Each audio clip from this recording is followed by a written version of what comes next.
Weather Wednesdays is sponsored by Donna K's Cafe.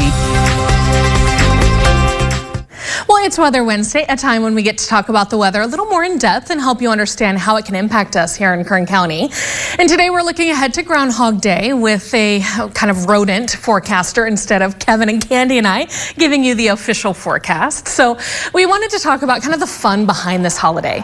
In Western countries in the Northern Hemisphere, the official first day of spring is about 6 weeks after Groundhog Day on March 20th or 21st, depending on the year. So how did this strange tradition begin?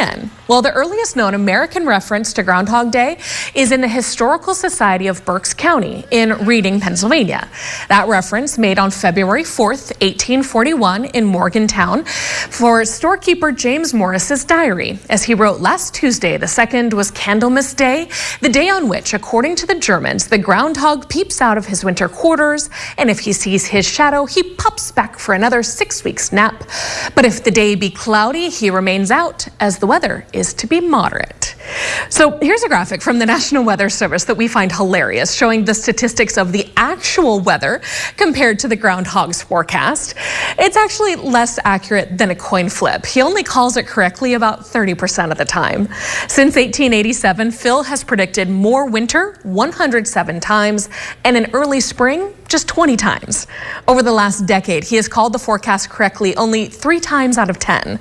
But maybe he's just forecasting for Pennsylvania. What are we expecting here as actual weather experts for the rest of the season? Well, is it more winter? Is it an early spring for California?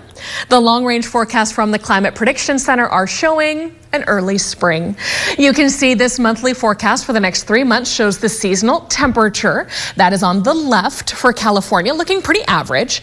On the right, the seasonal precipitation outlook is trending dry for Southern California. That's thanks to our La Nina pattern. So early spring. We'll be right back with some local entertainment news.